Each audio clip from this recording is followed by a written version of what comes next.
Hello everyone, welcome back to the channel Investors Cube. In this video, we're going to talk about how to invest 1k a month.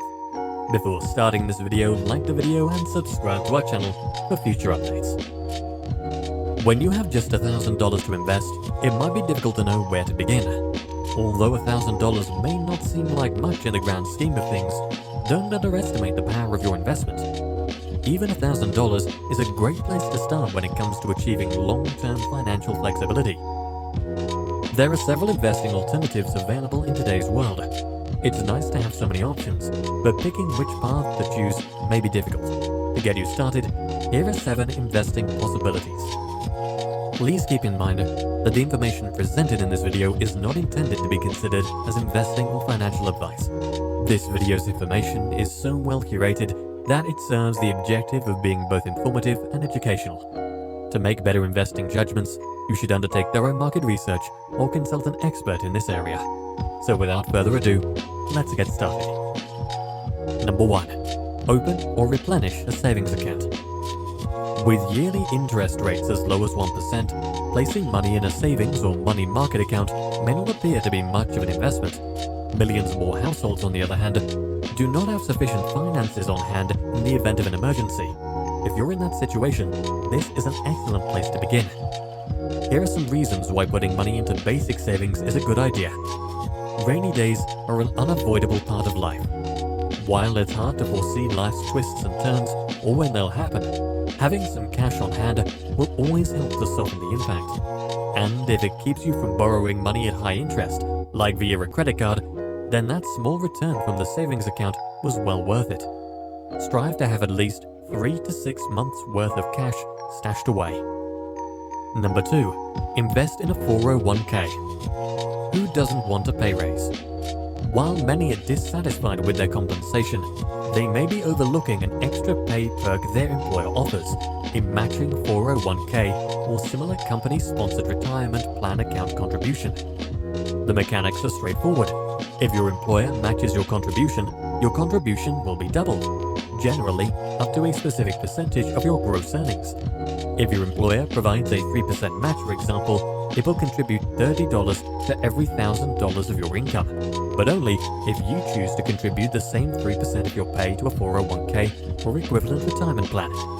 If your company provides it, it's a simple and quick way to double your money, not to mention a terrific way to save money on taxes, because your contribution normally goes into your account before taxes are calculated. But don't stop with the matching gift. Most 401k plans allow for total employee contributions of $20,500 in 2022, plus an extra $6,500 if you're over 50. If you have $1,000 to invest, go to your human resources department or a benefits professional about how to save for retirement. Number 3. Put money into an individual retirement account, IRA. You aren't out of options if you don't have access to a company-sponsored retirement plan, or if your plan doesn't enable you to contribute more money. Individual retirement accounts, IRAs, can help with this. An IRA does not offer an employer match, but if you have earned money, such as through a job or self-employment, it is a viable choice. Traditional and Roth IRAs are the 2 most common forms of IRAs. Contributions to a typical IRA are frequently tax-deductible, and gains grow tax-deferred until withdrawn. Because a Roth IRA is a post-tax contribution, it does not qualify for a tax deduction. Contributions, on the other hand, may be withdrawn penalty-free, profits grow tax-free, and earnings can be taken once you reach the age of 59 and a half if the account was opened at least 5 years prior. If you have $1,000, starting an IRA at an online brokerage is a great way to start working toward long-term wealth generation.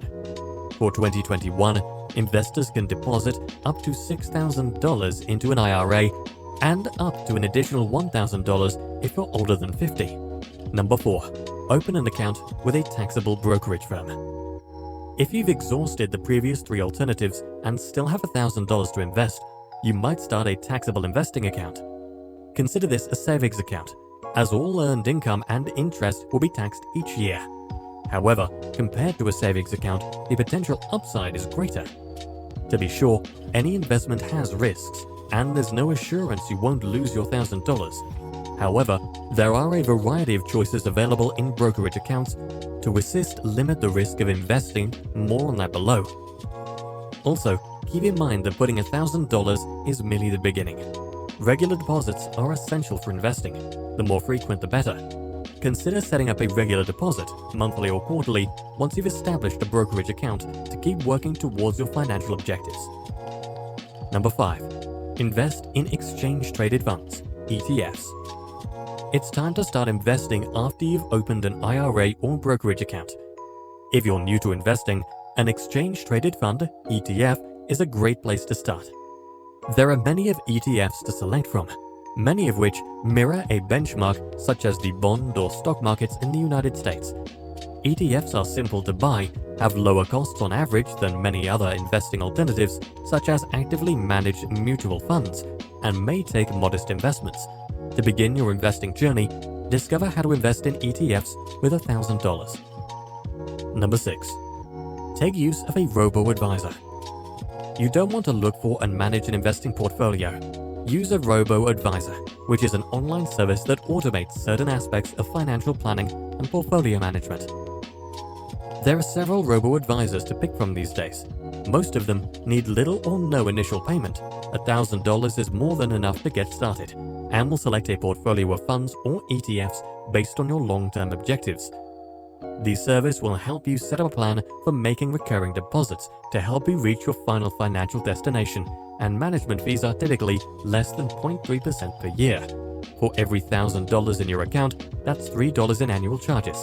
And the service will help you set up a plan for making recurring deposits to help you reach your final financial destination. Number 7. Put money into stocks. Consider buying individual stocks if you want more control over your money and which companies you own. It's possible to establish a well-rounded portfolio of beginning stocks with just $1,000. Many brokerages even enable customers to buy fractional shares of stocks that have high share prices. Individual equities can be held in both IRAs and taxable brokerage accounts.